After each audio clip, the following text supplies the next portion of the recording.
Okay, so officially welcome.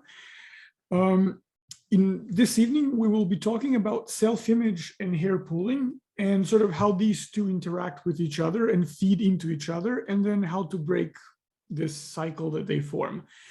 If there are any sort of returning listeners, people who were here last month, then you might remember that we had a very peculiar situation with the voting. We had a three-way tie twice.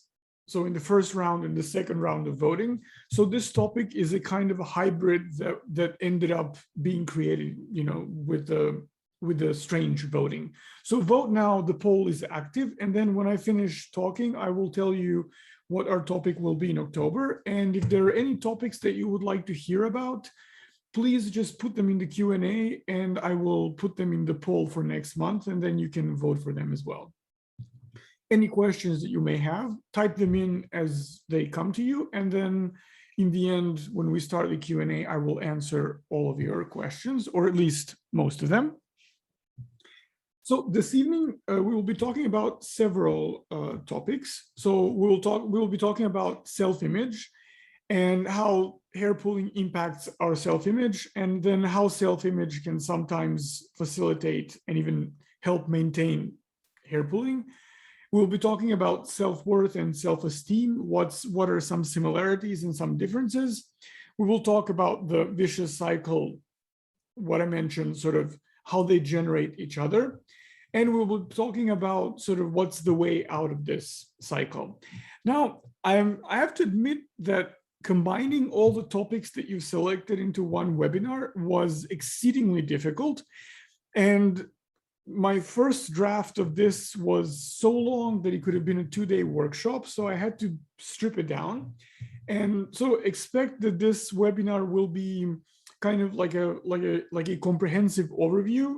Usually I like to give you the overview, but then go into details and give you something practical. This way we will stick with the overview, and then in order to make it less abstract and boring, I've decided to illustrate everything with my clients and examples from clinical practice. Specifically, I think almost all of the examples, with one exception perhaps, are from TrickStop and the program here. Of course, I asked all the clients for permission to use their words. So it would also be interesting to see sort of what resonates with you, what doesn't resonate with you. So you feel free to type your impressions, your stories, your examples. I think it would be nice to share. We had a webinar a while back where I invited you to share your experiences when we did a meditation together. And that was quite interesting, and there was a lot of good feedback. So feel free to share anything that resonates with you or that doesn't. So let's start. Chapter 1, self-image. I'm going to show you a few examples here, but before we start with the examples, I didn't feel the need to include a definition of self-image because it's kind of self-evident what it is. It's whatever it is that you imagine that you are. Not what you see when you look in the mirror, but what you see when you close your eyes and imagine your life, right? So it's what we're striving towards, what we're supposed to be as people. So here are some examples how self-image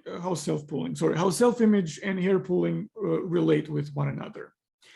This is actually a very recent example from one of my clients. So this was a new client coming to therapy and then telling me about their medical history. Among them, this diagnosis that was assigned to them. I don't know what to tell you about this, except that it's wrong. My psychiatrist diagnosed me with borderline personality disorder, but I don't think that's true. He's wrong. He must be wrong. So let me just pause here for a second. Everything that the client described indeed does sound like borderline personality disorder, except that I don't like to diagnose people in writing. I don't think it's particularly professional. But when a psychiatrist assigns the diagnosis and I see that there's quite a lot of evidence for it, it did make sense to me. But the client says, no way. And now listen why. He's wrong. He must be wrong. That's not at all how I see myself. I'm fierce and confident. The only borderline I identify myself with is the cutting edge of my profession, which is where I want to be. So here the client says that the diagnosis that was given to them by their psychiatrist must be inaccurate because it doesn't align with how they see themselves. This is not the first time that I've seen this, not just in TrickStop, but in general in my practice. I've had over the years a number of clients who will say, well, it appears that I have this diagnosis, or they will ask me straight up. And then when I tell them, they will say, I see why you're saying this, but this just doesn't go with my self-image, so it really doesn't work. So you can see here how people often privilege their self-image to the reality of their situation. I mean, we all know psychiatrists and any other, medical professionals, we're all human beings. So we do make mistakes sometimes, but here my client themselves kind of gave me a list of symptoms like self-harm, occasional use of drugs and in unstable relationships and all these sorts of things that would fit the diagnosis in addition to hair pulling. But still they say all this evidence that I have, I just don't accept it because it doesn't fit with how I see myself. So here you see someone choosing their self-image over their actual lived experience. And this discrepancy itself causes quite a lot of tension, because that means that every time you want to see yourself as fierce or confident, you have to ignore everything else about your experience that says that you're actually quite anxious, very insecure. And one of the common core issues of borderline personality disorder is a very intense fear of rejection. So it's the opposite of being confident. So here you have someone whose self-image is white, I mean, metaphorically speaking, but their lived experience sometimes is very black. And this tension that exists between their experience and their self-image is what drove a lot of their hair pulling, because it creates so much tension that's really hard to ignore, because you have to put in a lot of effort to ignore all these parts of your reality that don't fit in with the image that you've constructed for yourself. Here's another example. I had to censor a word here because I'm not sure this will be uploaded to YouTube later on. So I'm not sure what their policy is, and I don't want them to censor our webinars. So I just censored myself. I look like crap. I should have a full head of hair. I'm not 90. Even at 90, I should have a full head of hair, not this thin S that's just hanging there. What's the point? That's what I want you to tell me. So the client is asking me, yes, I'm pulling less, but nothing is growing back. So why bother? I'll never look the way I used to. So why not just pull all of it? At least it will feel good. So here you have a situation where not only does hair pulling generate negative self-image, but even when the person stops pulling, or in the case of this client, when we were having this conversation, their symptoms were reduced by about 50%. So my client was pulling half what she was pulling when we started working together. This is based on an assessment test that you take every week in the program. So we knew that, let's say the starting point, the initial assessment was somewhere around mid-80s out of 100. And at this point, it was like 39, 40. So it was a 50% reduction, which is really a lot, because statistics and studies show that the higher the score is, the more difficult it is to reduce it. So this is someone who did remarkable work in the program. But because nothing is growing back, this of course doesn't mean that it won't grow back. It just means that nothing is growing back for now. The client says, why even bother? Because the primary thing that they're looking for in the program is not to reduce pulling, apparently, which is what you would expect someone who enrolls in a program that we call TrickStop. No, it's to align themselves with the image that they have in their mind. And because hair is not growing back, it's absolutely impossible for them to ever reach the stage that they would like to reach. So because their self-image is designed in a way that doesn't seem sustainable or reachable, they just decide that it might as well just end the entire process and just pull all of it off. So here you see how even when you improve your hair pulling and actually reduce your symptoms quite significantly, because your self-image doesn't change and you're actually chasing the self-image, you're willing to risk everything that you worked for just because you cannot reach this imaginary thing. And self-image is just that. It's an image. It's not an actual thing, right? Here's another example. Pulling helps me get out of this reality. When I see myself in the mirror, I don't see the person I am. I see someone else. This is just a brief explanation here. This client is not someone who struggles with any kind of serious mental health issue. What they're just saying here is that when they look at themselves in the mirror, they just don't see what they want to see. They have an idea of what they should be seeing, and they see themselves and they don't see. This is also a client who struggles with both hair pulling and skin picking. So two types of body focus repetitive behaviors. So they look at themselves in the mirror and they see someone else, and then they say the following: so I run. Isn't that what all people do? Try to be who they are. So watch how this works. This is a very common thing that I see when people don't really want to face what they're doing. They will pivot to this point, which is, isn't this something that everyone does?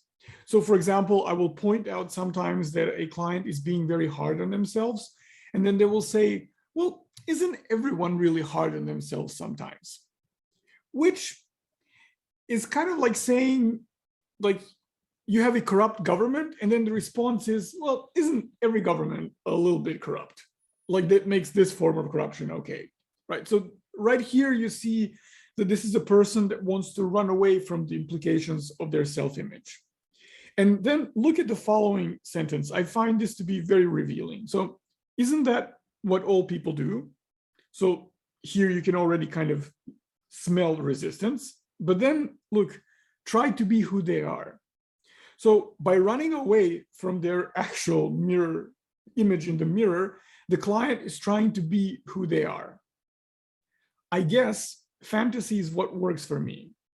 I see your point, my point being that they're avoiding, because I guess by now most of you are familiar with this concept that hair pulling serves as a mechanism of avoidance. So I was trying to point out that when they run away from the mirror and then just go back to imagining what they actually look like, that is also avoidance, just on a different level. So this is why the client tells me here, I see your point, I just don't like it, meaning they don't like my point. Because this is a person here, or an example of how sometimes we actually choose to block out reality entirely and then just kind of focus on the image that we have in our heads and identify ourselves with the image and not what we actually see. So what we imagine as opposed to what's in front of us. So here's how it works. If you were wondering if there will be a point where I will be referring to a piece of art that's incomprehensible, this is that point, and then we can peacefully move on later on. So this is everything you see here. This is a piece of art. It's called 1 and 3 Chairs by Joseph Kossuth, or Kossuth. I'm not sure how he would pronounce his name. He was born in the US, but his great-grandfather, or great something, was Kossuth Lajos, the famous Hungarian revolutionary from 1848. So this one is an artistic revolutionary, and the other one was an actual revolutionary. So anyway, if you look at this piece, so in the middle, you have a real chair, just like an ordinary chair. And if you look carefully at the chair, you will see that it has these scratches that, you know, like it's not exactly a perfect chair. There's a lot of flaws to this chair. It's been used and overused. Then you have an image of the chair on your left. And if you compare the image of the chair and the actual chair, you will see that some of the flaws that you can see on the chair, you cannot see on the image of the chair. And then, meaning that even though it is just an ordinary unretouched photograph, it still is not the exact same chair that you actually see. And then on the right, you also have another chair, but it's just a verbal explanation of what a chair is. And these three things are always present in our psychological life. So this is why I think this is a very profound piece of work, even though it does look very simple, and people probably, this is in MoMA, so people probably secretly mock it and say stuff like, my child could have done that. But the point of this is in what it conveys. So you have the actual chair and you have the image of the actual chair. So you have yourself and what your actual lived experience is. And then you have your image of what your experience is. And then you have what the narrative that you weave around that image, what you tell your therapist or your friends or your coworkers and everyone else. So you have these three separate points. But usually when we talk about who we are, we just focus on one thing or two at the most, which is the writing and the image. But we very rarely look at the chair itself. In fact, in my previous examples, you can see that a lot of our clients in TrickStop actually say, well, let me look at the picture. It's really much better than the actual chair. Except that human psyche isn't as simple as this work of art, because human psyche doesn't just take a photograph of the chair.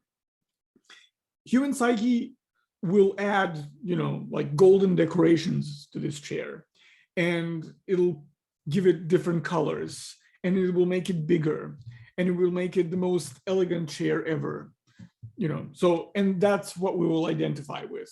Whereas in real life, we're just an ordinary wooden chair. And this is exactly how our self-image works. Now, chair being inanimate that it is, at least in my belief system, that is not very important and not very consequential, because I cannot imagine a situation in which a chair looks at its own image and says, oh, I'm so beautiful. But in real life, we do this all the time. And then once our image is kind of juxtaposed with the reality of our situation, this is where troubles arise. Because even though it would be logical to abandon the image in favor of reality, we often do the opposite. So if you remember one of the examples where my client says, I should have a full head of hair, whereas their actual reality is that they don't. So this client was one of the clients who would send me they had specific regions of their hair where they would be pulling. And then they would send me every 2 or 3 weeks, they would send me a photograph of this area so that we can track the progress. They would create like, like they would put one image and say, let's say March 2020, then the second image would be April 2020 and so on. So you could see the progress over time. It's just that like you work on reducing pulling, and then hair itself takes some time to grow. So that progress is not as fast as the client would want. And then when they see the reality, they actually say, well, I don't quite like this. Let me just choose my image. This is not always a conscious decision, obviously. The only conscious example is the last one, where the client explicitly says, I guess fantasy is what works for me. But this is nonetheless the way that we very often act. And even though we are capable of convincing ourselves consciously that the image is what we're actually supposed to be like, the tension between reality and the image always persists. And it is a constant source of restlessness, tension, chronic anxiety, tightness, unpleasantness, discomfort of some sorts, sometimes even full-fledged panic attacks. And all of these, I guess to you, I don't have to explain how all of these very easily lead to pulling. I think this is the best way to summarize this whole portion. The map is not the territory, so the image is not the person, and the word is not the thing. So what you describe and what you expect is not necessarily what's actually happening or what's actually going to happen. This is a rather famous quote by Alfred Korzybski, which I probably mispronounced his name, because even though I'm fluent in certainly more languages than an average person, Polish pronunciation is an eternal mystery to me. So I apologize to any Polish people here who cringed at my pronunciation. But just if there's anything that you're supposed to carry from this first part, it's this. The image is not the actual thing. whatever it is that you think you are, that is not who you are, that is just what you see. Now, let's take one step further and talk about self-worth and self-esteem. Self-esteem is how we judge our self-worth. So these two things are not the same, but they are connected. Right, so self-esteem is your assessment of your self-worth. Usually we place a lot more emphasis on the concept of self-esteem than we do on self-worth. And this is not just something that's specific for people who struggle with hair pulling or other BFRBs. This is in general a cultural thing. In fact, there is research and even books written that since this kind of self-esteem culture set in like 30, maybe even 40 years ago, this obviously was reflected in the way that kids were raised, kids who are nowadays adults, perhaps listening to this webinar. So self-esteem is something that we're kind of brought up with, at least most of us are. And the trouble with self-esteem is that it's based on achievements, on accomplishments, on external validation, and on feeling unique and very special. And all these things are very hard to reconcile because most of us really aren't very special. And most of us really don't achieve anything spectacularly significant, right? So 99% of the people just aren't that extraordinary. And that's fine. I don't mean that as an offense. However, because we are kind of raised to believe that we are special, that in itself creates, if you go back to our previous topic, which is our self-image, imagine being raised, with just being given rewards for participation, like just kind of being told and shown that you're incredibly special.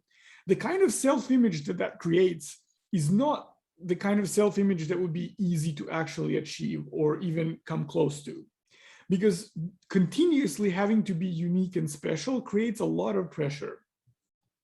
There is a Poland is culturally a fascinating country. As you can see, I quite like it.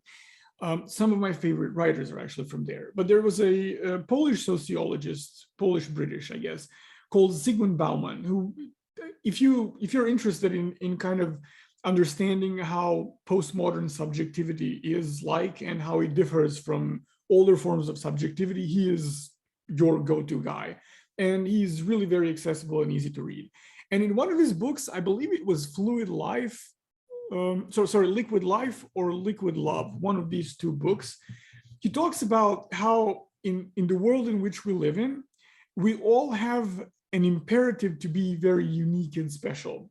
And he says the paradox of that is that in a culture where everyone strives towards one thing, which is to be unique, no one actually is unique. So this kind of identity, so whenever you kind of base your self-worth on self-esteem, is always doomed to fail. Because what you can do is have flashes of uniqueness.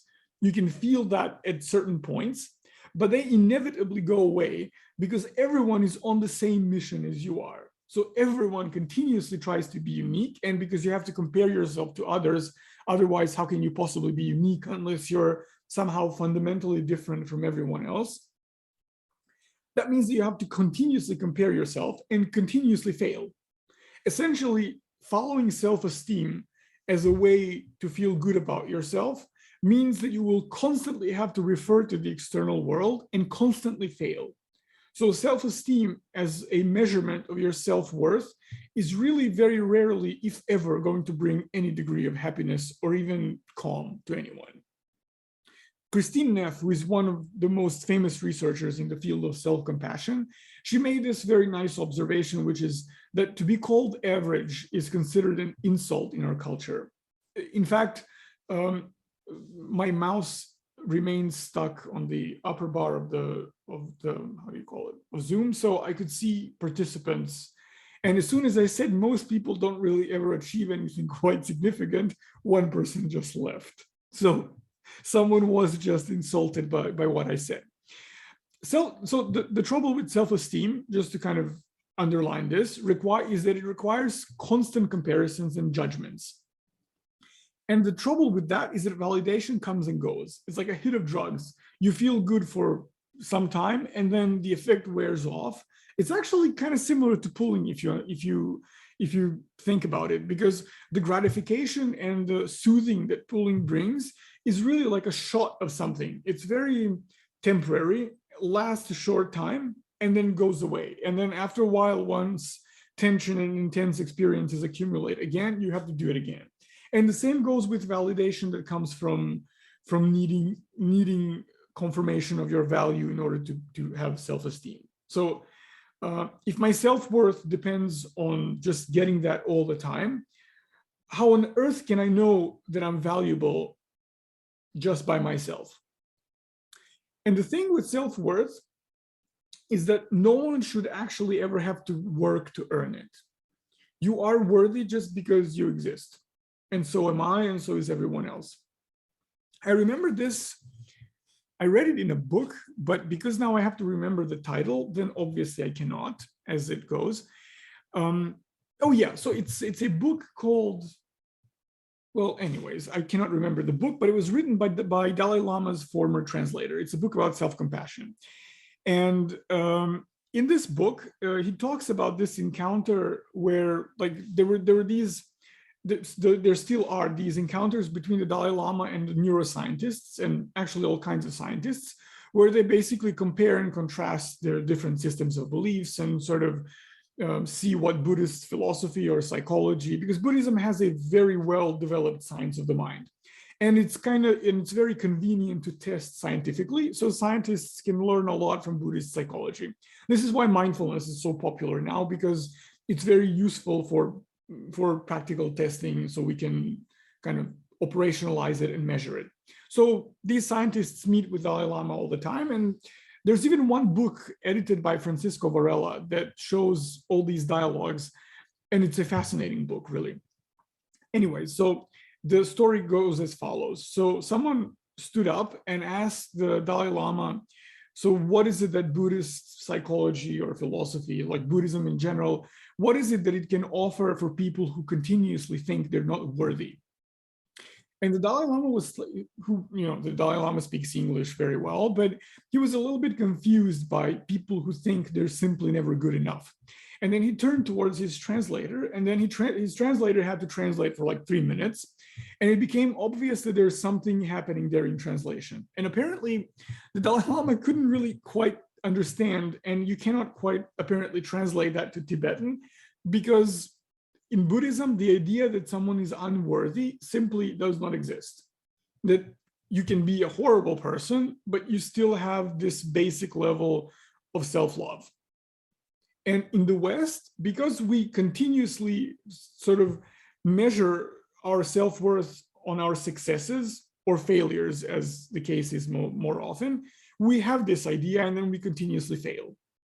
And I thought it was a really nice story, because this thing about having to be good at things and having to earn love and having to earn respect from people, this is so deeply ingrained in us that we have zero reflexivity. Like, it just, very often when I try to convey this point to clients, they get very confused and they say things like, but if I'm not good at my job, like, how am I worthy of anything?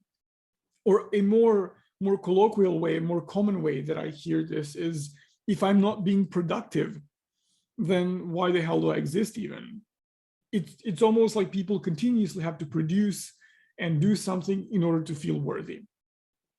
And this is significant for hair pulling, because it constantly makes you feel like you're not enough. And then this reflects back to negative self-image, and then that leads to pulling in the way in which I already described. Here are a few, this is a quote from Melissa Dahl. So she's a journalist, but she has this very interesting concept that she developed in a book and a couple of articles. It's called self-indifference. And self-indifference, not in the sense that you don't care about yourself, but actually to give up on the idea that our own suffering is somehow special compared to the suffering of other people. Special in the sense that it's more important, but also that it's less important.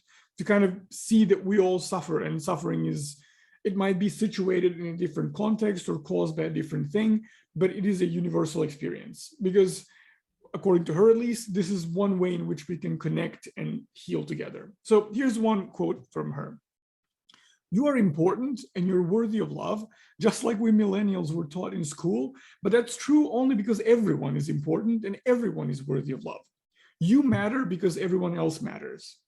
And what I've noticed, especially with clients who struggle with hair pulling, but at the same time are perfectionists, which is that they will think the absolute opposite of this, which is that everyone else is worthy, but that they are somehow not. And no matter how much they try, they never seem to end up being equal to other people. Whereas in reality, they have wildly different standards for other people and for themselves. Here's an example from a TrickStop client. I guess you can say I'm a people pleaser. I was always worried about how I will be perceived. Will they like me? Will I be the best student? Will I look good enough? Otherwise, why would they be with me? If they don't get enough from me, why would they be with me? So this is like a very direct illustration of what I was talking about, where someone ties their self-worth. Here, this self-worth or lack thereof, you can see in this question, like, why would someone be around me? Why would they be my friend unless I'm continuously pandering to them and trying to shape myself to fit whatever expectations I think they have of me? When you do that, it's terribly difficult to not only have positive self-image or healthy self-image, but it's also difficult to have a stable self-image. Because if you're a people pleaser, that means that you have to basically reshape yourself based on different people that you come across. So that means that at work, you will be one person, or even with a set of colleagues, you'll be one person. And then you will come home and then you will have a partner there and then you will be someone else. That means that essentially you never stabilize your self-image because you constantly stretch it and reshape it. And when we don't have a clear self-image, this is the thing with self-image, like it usually traps us because it's not very positive. But at the same time, without having a clear self-image, it's very hard to actually function in society because the image that you have about yourself gives you some sort of direction for action. If you see yourself as a certain kind of person, you will usually behave in a certain way, or at least try to. And then when you're a people pleaser, and then you have to change the way you see yourself, not the way you see yourself, sorry, the way you behave in front of others, eventually the way you see yourself becomes a little bit vague. And then what happens is that people at some point become very unhappy, with people pleasing, because people pleasers, like people who chase validation for self-esteem, they kind of end up in the same place, which is that you're always anxious because you never know if you're actually going to be successful at what you're doing.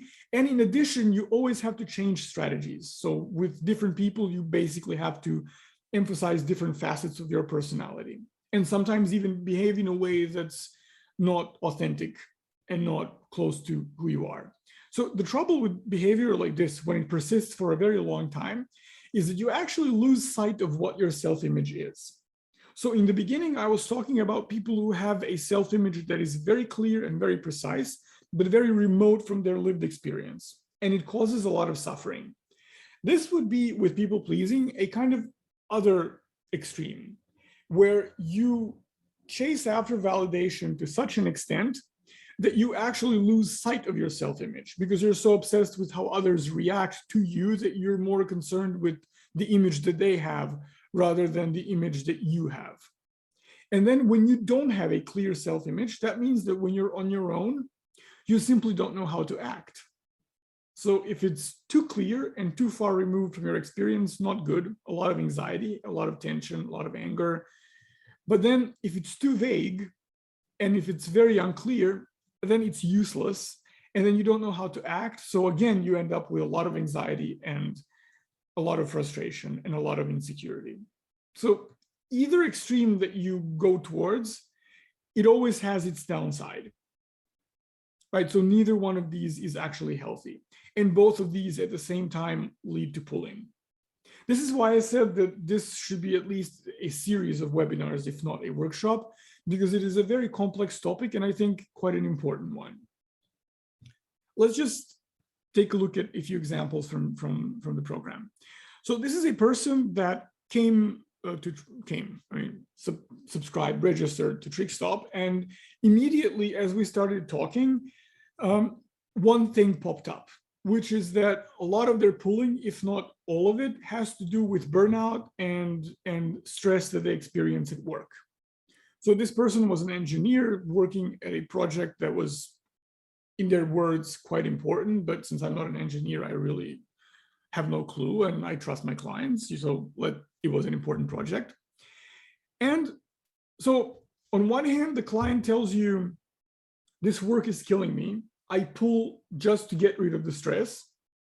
And then on the other hand, you say, okay, so that means that we have to work on stress reduction and stress management. And there are many ways in which you approach stress management at the same time. And one of them includes lifestyle changes. That means including more things that will reduce your stress levels and obviously reducing the amount of hours that you work. Because if you work 15 or 16 hours a day and you're stressed, well, duh. Like, you really don't need to have you don't need to be a licensed therapist to figure out that you need to work less. So this is where we usually start. And I have suggested this several times, but the client would kind of stubbornly refuse, every time saying something like, that's not possible, just give me a technique that will immediately relieve my stress. I mean, other than, just hitting your head against the wall until you faint, I really don't know what that technique would be. So here's what the client says. After I suggested that they reduce their workload for like the 5th time, it's just not possible for me to reduce my workload. So you'll have to find another way for me to reduce stress. So basically here, the client tells you, I will continue to do everything in the exact same way in which I did before, yet I want a different outcome. Let that sink in a little bit. I have a huge project coming up, and if I'm not chosen to lead it, my career is dead. I don't know how else to explain it to you. My life depends on it. So if we talk about self-image, this client's self-image is reduced to just one thing. Like, the entire complexity of their life is reduced to work, to success in work specifically. If I don't get this project, I'm worthless as an engineer. I've wasted the last 20 years of my life. So they're chasing this major validation. And because this is the only way, like this is how flat the self-image is in this specific situation, that if this one thing doesn't happen, it invalidates my client's entire existence. And when you think about it, this is actually quite a sad and serious situation. First of all, I think it's very difficult and truly makes me sad when someone reduces their entire life to just one thing, and not even one context of their life, but one thing. Like 20 years will be worthless if you don't get this project. And imagine the pressure that someone works under. But at the same time, because this is the only way in which they can see themselves being validated, they're not willing to make any changes whatsoever. Let's see another one. I pulled my eyelashes yesterday, all of them. It's like the Amazon under Bolsonaro. If you don't know Brazilian politics, then this might not make sense. But I needed to, and I didn't feel guilty while I was doing it. The pressure to finish my thesis was just too much. Now I feel horrible. Not only will my supervisor dislike the thesis, I'll be a complete aesthetic freak show. My appearance is super important and my PhD is super important, and I'm failing in both. So this is a client who was obviously finishing her PhD. And essentially there were just two things in her life. One is that she's very attractive. And then the second one is that she's very intelligent. And so her self-image basically consists of these two things that she firmly believes absolutely have to be true at any given time. And then as we started digging in deeper, a lot of very interesting layers kind of came up.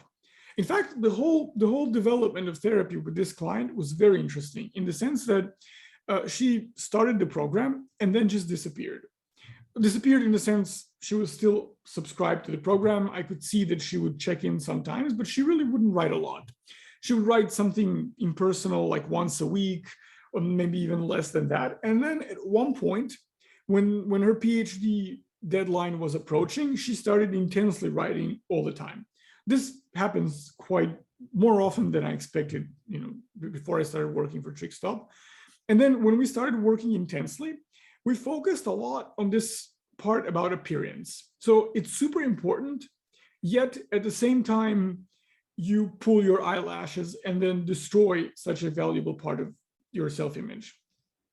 Turns out that when we talk about self-image, it's not always necessarily that we want to validate positive self-image.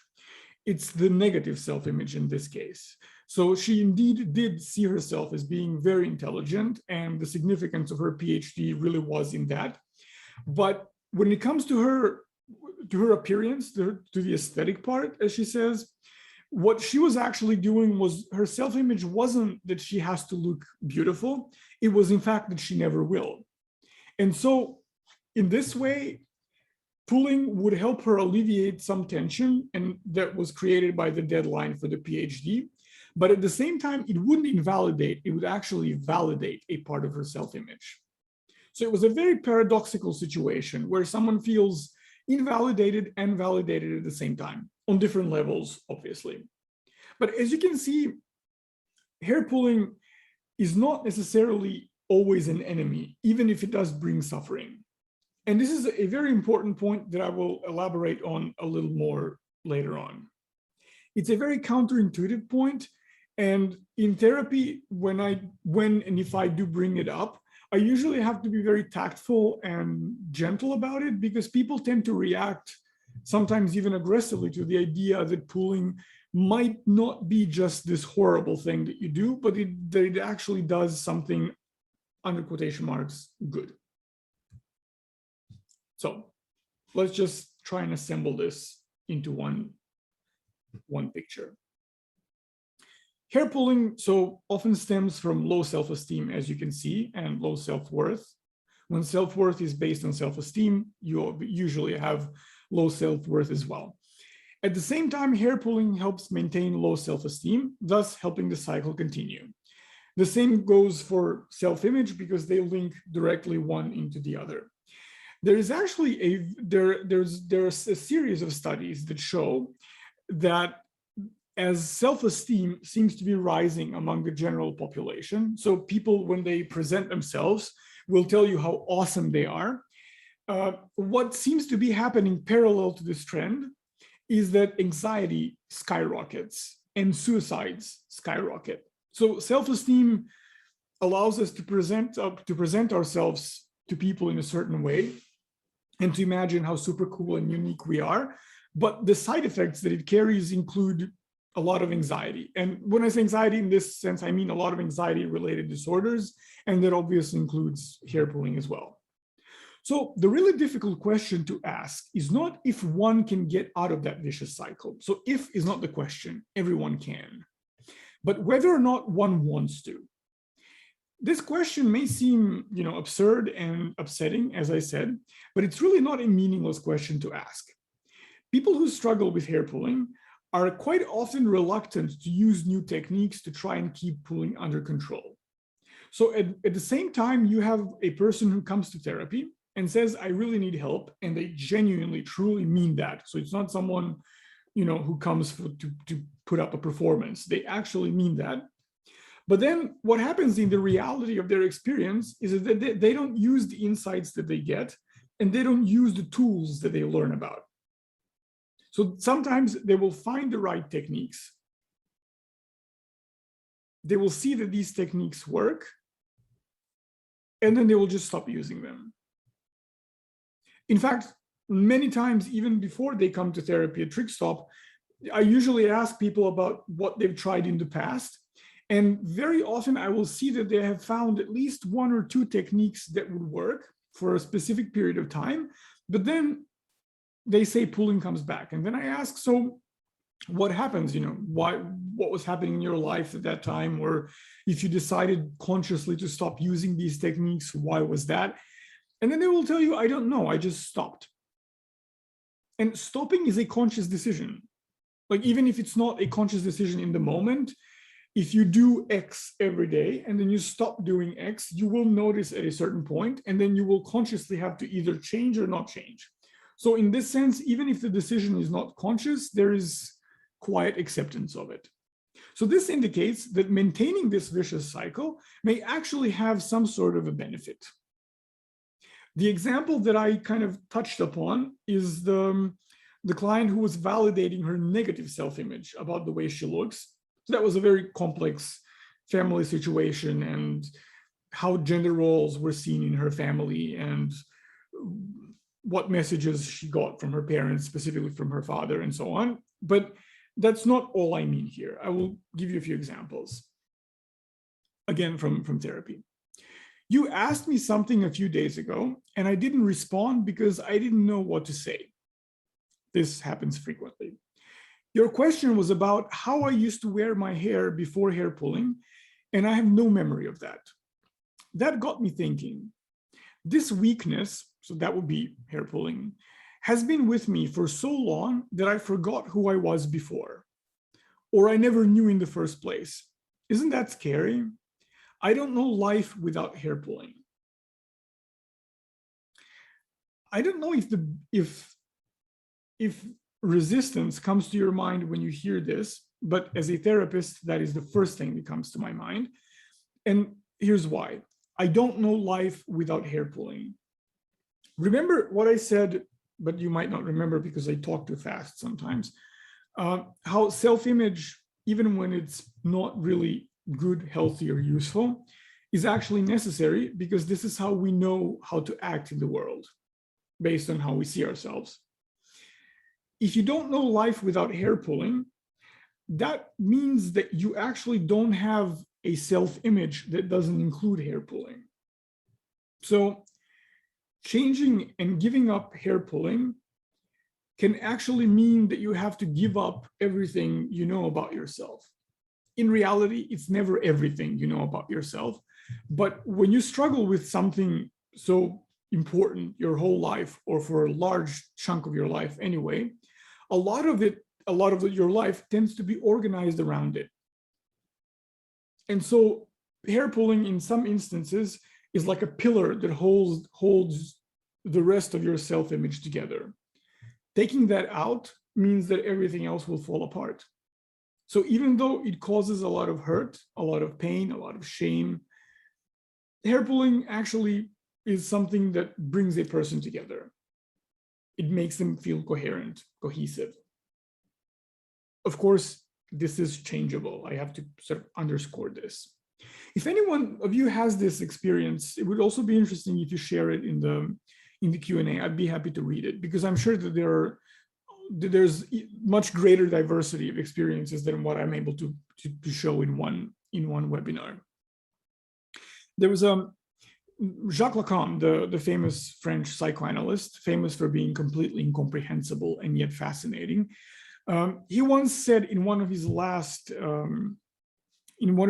seminars, where he talked about James Joyce and writing, and he talked about sort of how sometimes taking away a person's symptom is cruel because that's fundamentally all that's holding them together. And this is one of those situations. Here's another example. This client has been recovering from hair pulling and doing really well, but their self-image kind of didn't follow along with this change. So I suggested that she might want to try out some experiments either at her workplace or among her friends, just so that she can see that she has actually changed. Because that is how you change your self-image, by kind of giving yourself new and good experiences. And so I proposed that she goes to work. She would usually wear her hair in a bun of some sorts. And I proposed, because that way she can cover up the bald spots. But because at this point she barely had any bald spots, and according to the pictures that she shared with me, they more seemed like she just doesn't have very kind of thick hair. Nothing, with my eyes that are not her eyes, obviously, it really wasn't very conspicuous. So I said, why not try and wear your hair down at work? And then let's see what happens. Just one day, especially when you work from home, it's a couple of meetings on Zoom. And so Here's the response. Your proposal seemed almost insane when I saw it on Friday. To wear my hair down and let people at work see it for what it is, with so much of it missing. So I have to emphasize that having seen the pictures, there was not so much of it missing, perhaps based on whatever the client imagines or remembers, but not according to the real life situation that my eyes have seen. Now, I do wear glasses, but they are clean, I promise you. I really thought you went crazy. And yes, I know my hair is much better now, but still far from what I want it to be. So here again is someone who is not focused on the progress that they're actually making and the changes that they're actually making, but on this image that they've constructed in their heads as to where they should end up. What's worse, she says, that they laugh at me or that no one notices or says anything. And notice the ambivalence in the end. So no one wants to go and then be stared at. No one wants to comment. No one wants to be laughed at. That's very easy to understand. But why do you think she says, that she doesn't know what's worse, whether or not someone actually notices or doesn't notice? Because for her, for this client specifically, that would mean a lot of years of shame that were wasted. And when we spend, like when we build a career or a self-image or a habit or certain types of behaviors, we don't want to give them up because we're invested in them emotionally. So if no one notices anything, it might actually mean that everything she's done before or is doing at the moment is completely unnecessary. And because of the investment that the client, emotional, primarily investment that she put into this, she wasn't actually ready to part with the idea that her hair is in such a bad condition. So even though she is making progress and she says that she knows, her knowledge is only intellectual. It hasn't really been it hasn't sunk in. It hasn't been internalized yet. There's one, if you've ever watched that TV show Mad Men, I don't watch a lot of TV shows, but I really, really like that one. And there was one scene in one of the early seasons when they were kind of making advertisements for Lucky Strike. And it was at the time when it was shown that smoking causes lung cancer. And you have this room full of these, well, obviously like kind of middle-aged white men who have a lot of money. Everyone is smoking. They're reading about, smoking causing cancer, and they're laughing at it and continuing to smoke. Well, this is the situation that my client would be in if she went to work with her hair down and no one actually said anything. So change, even when it's desirable, is actually terrifying, because we as therapists often see people who pull their hair because of anxiety, and paradoxically changing into something new is anxiety inducing. So before you can actually fundamentally change, you have to be okay with being anxious for a while. Here's another one from a client who has decided to actually do an experiment. I decided to do a little experiment.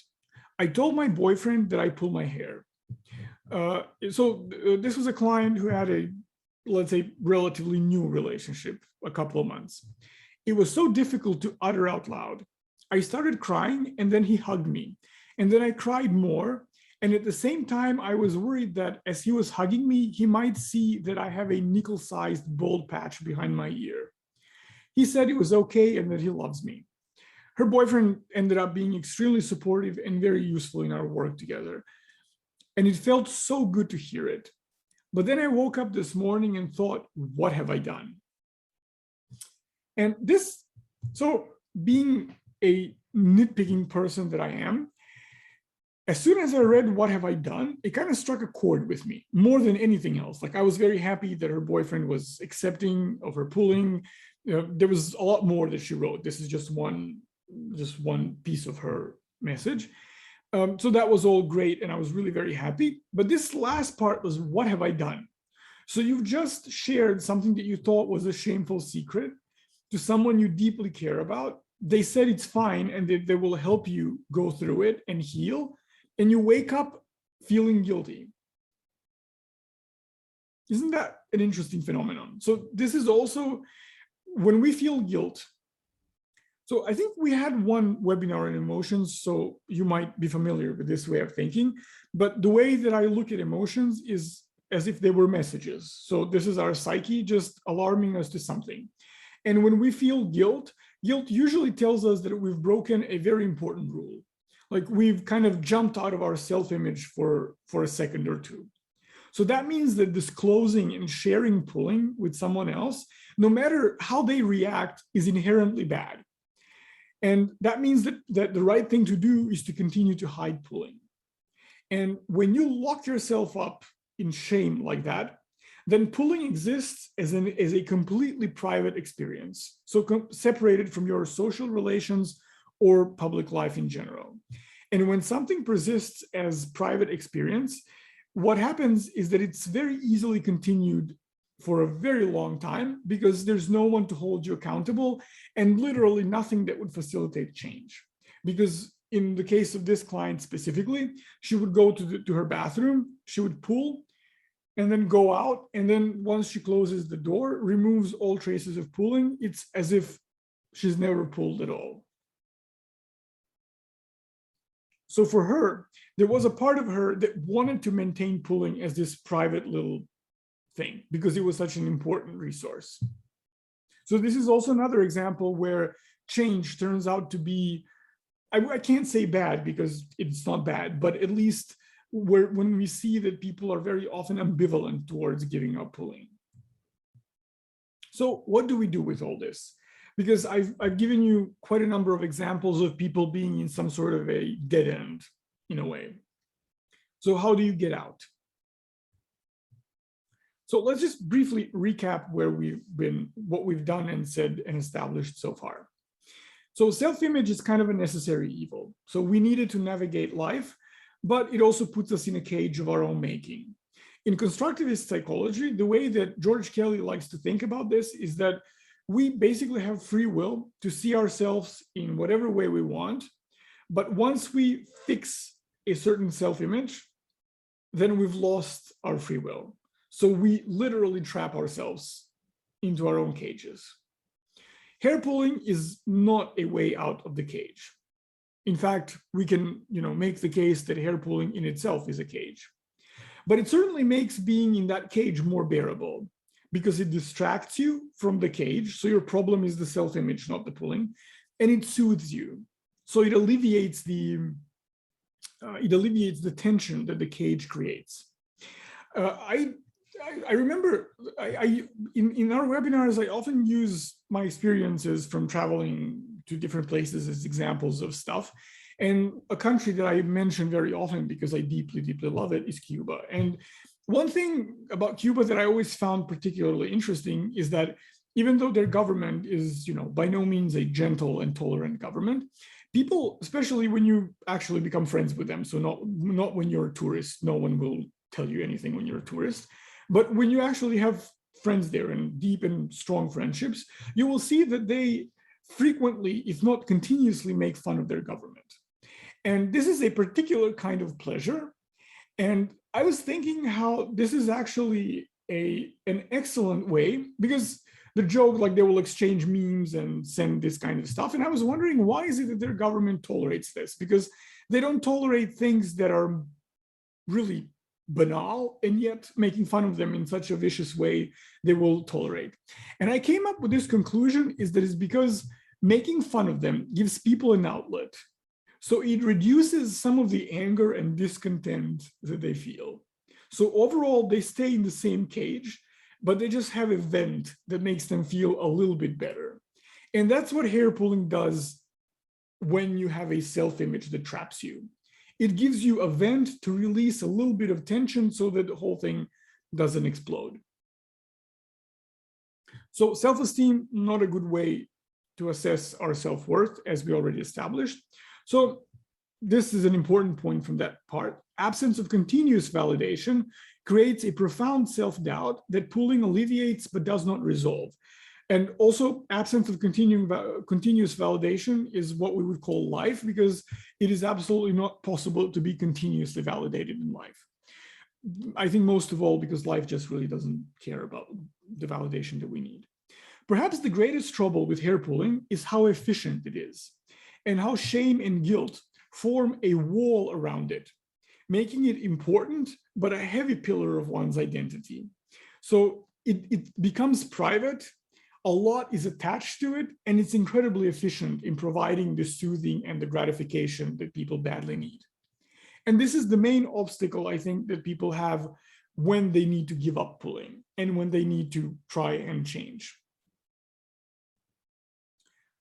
So I was talking about self-image, and I suppose one way that we can talk about self-image is what is the story that we're telling ourselves about ourselves. It's kind of like the first example that I gave you this evening. My client who says, well, I'm confident and fierce, so my psychiatrist must be wrong.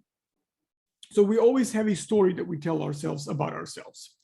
And the trouble is that we take that story literally, whereas our thinking and our emotions are never literal, they're always metaphorical. Thinking in itself is metaphorical, and not just that. I had to add that because I heard Lacan rolling over in his grave. But for our purposes, I think it's fine to say it's metaphorical. So take these examples taken from some of the stuff that I told you about. So I pull my hair, therefore I'm a weak person. Look at what's happening here. So I pull my hair is a fact of someone's experience. But therefore I'm a weak person is a narrative that they extract from the observation that they make. But look how they frame it. They don't say I have a weakness. They don't say I'm struggling with a problem. They say I am a weak person. So it's essentializing, it's reifying, it's making it real. So this is a moment where we don't take our thoughts as just being an expression of our discontent, but rather as saying something that's essentially true about ourselves. And when we use language in that way, it just becomes built into our self-image. Or this is very common. I should be able to look like I did 20 years ago. You would be surprised how many times per day I read this sentence in Trickstop, only the number changes. Or I will love myself only when I become exactly what I want to be. You know, it's basically like saying I'll love myself when I become perfect. So translation, never. Or I am worthless if I don't get that promotion. One other example that we had. So in all these, there's this I am thing. Or I remember, I think it was Joseph Goldstein who called this selfing, like a habit of just declaring yourself to be something essential, real, and permanent. So shoulds, oughts, musts, judgments of all kinds, they trap us, and then we end up treating our self-image as being our reality, as something that's fundamentally true. And notice how this self-image is very rarely positive. It's usually the negative thoughts that we take and then build into our self-image. And this is because it's our negative thoughts that correlate to our fears. And then our fears suffer from a chronic disease called confirmation bias. So they will find a way to validate themselves, however. If I'm afraid of being weak, I will find some way to see myself as a weak person. And then you have a thought, I pull my hair, therefore I'm weak, and your fear immediately comes up and says, there you go, I told you so. And then fear feels validated. And then this is built into your self-image. So the essential struggle here is in how you relate to what you imagine that you should be. In fact, as long as you use should, you're already doing it wrong. I like this very much. So George Box was a British mathematician, and he said, all models are wrong, but some are useful. And this is perfectly accurate in psychology as well. In fact, cognitive psychology and all kinds of CBT therapies say the same thing, but I always go back to Kelly and constructivism because he said it first, which is that however whatever self-image that you end up making, it will never be true. And you will never even know whether or not it's true. The best you can do is see if it works, if it gets you to where you're supposed to be at a price that you're willing to pay. So the question is not whether you see yourself objectively, whether your self-image is accurate. The question is whether it's sustainable and whether it's helping you make your life more meaningful, or does it just cause an enormous amount of suffering? This is a quote from Gregory Bateson's Ecology of the Mind, which is, if you like to read about psychology, this is a fascinating book to read. So he says the following: we say the map is different from the territory. So he's kind of referring to the quote that I mentioned in the beginning. But what is the territory? Operationally, somebody went out with a retina or a measuring stick and made representations which were then put on paper. So someone drew what they saw. And what they saw was basically light reflecting off of external objects and then just creating electrical impulses in their retina. And then your brain creating an image out of this. This is what he's saying. And then you draw what you saw. What is on the paper map is a representation of what was in the retinal representation of the man who made the map. Sorry for the complicated quote, but that is the point. And as you push the question back, what you find is an infinite regress, an infinite series of maps. The territory actually never gets in at all. Always the process of representation will filter out so that the mental world is only maps of maps ad infinitum. So if you take your self-image seriously at all, no matter what kind of self-image it is, you're really just kind of referring to different maps, and you're always confusing them with the territory. So the primary thing to admit to yourself and to kind of live with is that it's always a map. It's always a suggestion. It's a hint. It's never the actual thing. So the first step to overcoming negative self-image is to recognize it for what it is: a useless map of a territory that isn't mapped correctly. Nor it can be, if you go back and look at what Bateson said. Whatever you think you are not that, or at least not only that. It's a story that you tell yourself based on your fears, doubts, and commandments that you internalized from your family, your partners, friends, personal, previous experiences, your culture, and so on. So for example, for a lot of people who are career-oriented, or even people who come from religious backgrounds, United States specifically, being productive and hardworking is something that they've internalized as very young, and they treat that as an absolute reality of existence. The only thing I can wish to all of them is to just travel to the south of Italy, and they will learn a completely new way of approaching life and work. But so it's something that we've internalized, and because we've internalized it when we were so little, it seems as real and true. And then when this starts causing you problems, when you end up in complete burnout because you worked so much, you don't even feel like you can change it because you're still convinced that being productive is the only way to be a good person. And there are infinitely many ways to be a good person. Being productive is just one of them, and that only in a specific context. So opening your eyes to this fundamental fact leads to acceptance, and acceptance is where you can start changing. Acceptance is a concept that people often get wrong, and they think that when they read this or get this message from their therapists, that what the therapist is actually saying is you'll never change, but that's not what they're saying. At least I hope it's not. Acceptance just means that you're able to stare your problem in the face and not flinch.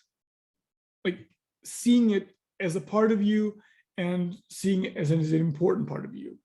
It's opening up the map and seeing exactly where the problem is. That's what acceptance is. In fact, only acceptance can lead to change. And because pulling depends on avoidant patterns, acceptance is incredibly difficult to come by.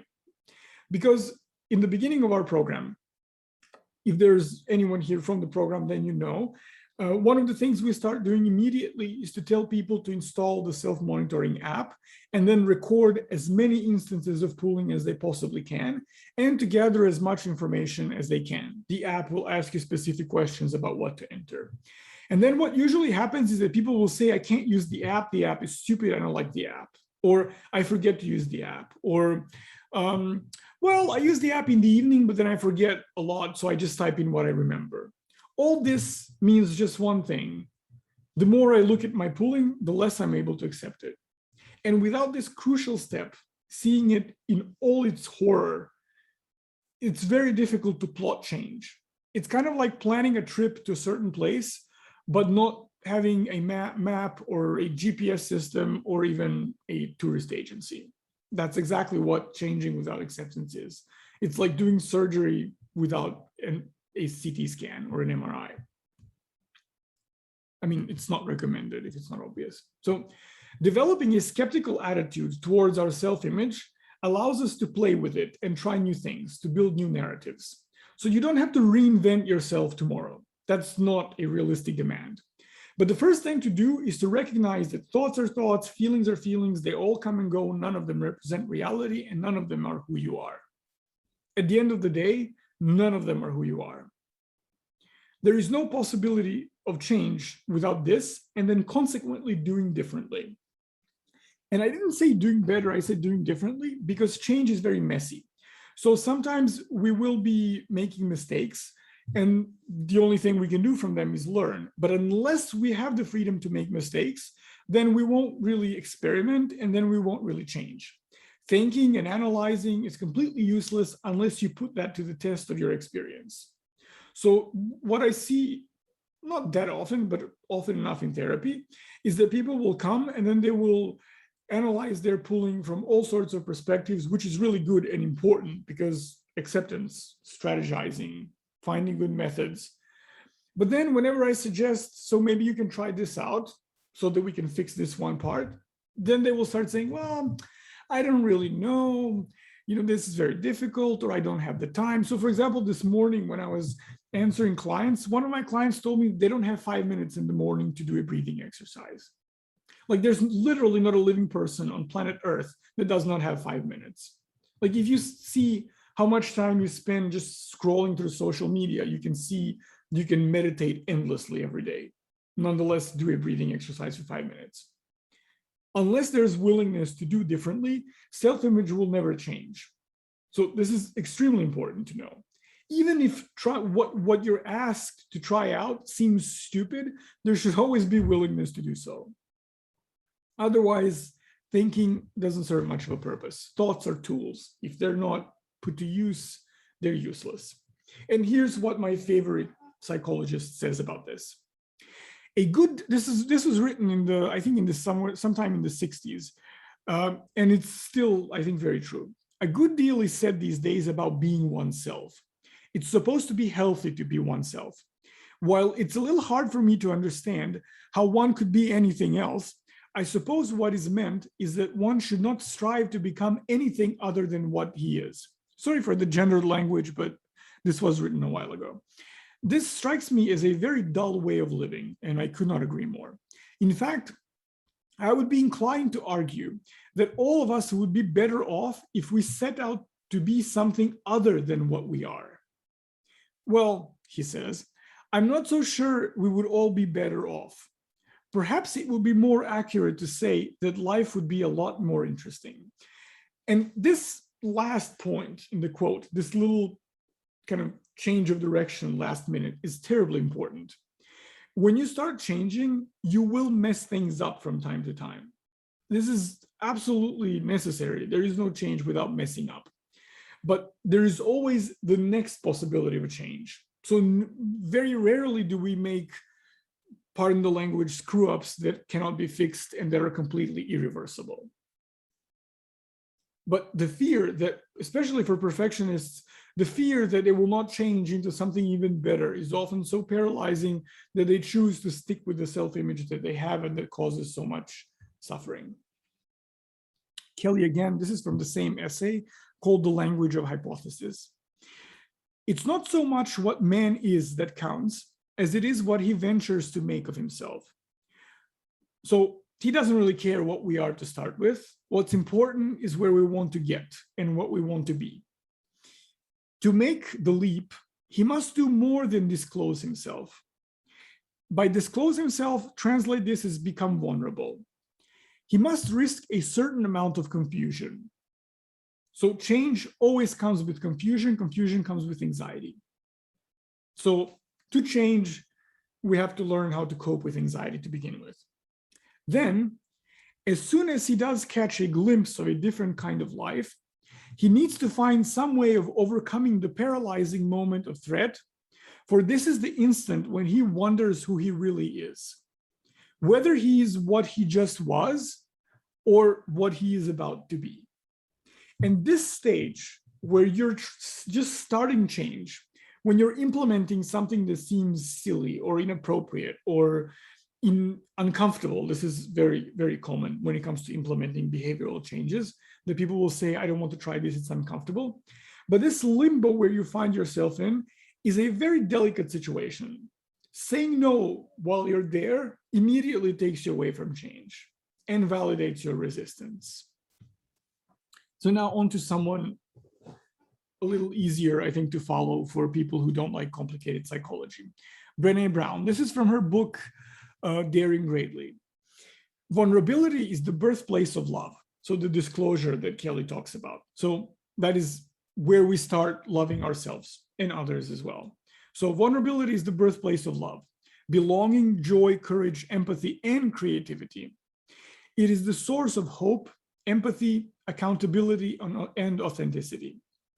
If we want greater clarity in our purpose or deeper and more meaningful spiritual lives, vulnerability is the path. So instead of running away from it, we need to run towards it. And one more, and then I'm done, I promise. Oh gosh, I've been talking for so long. So shame corrodes the very part of us that believes we're capable of change. And this is what I was telling you about. So when shame prevents you from communicating what you're feeling, from sharing your experiences with others, then that part of you becomes untouchable and very difficult to change. Only when we're brave enough to explore the darkness will we discover the infinite power of our light. So we cannot avoid the horrible if we want to change it. I guess that will be a way to sum it up. So I'm going to stop here, and then we'll close the poll and go to the Q&A.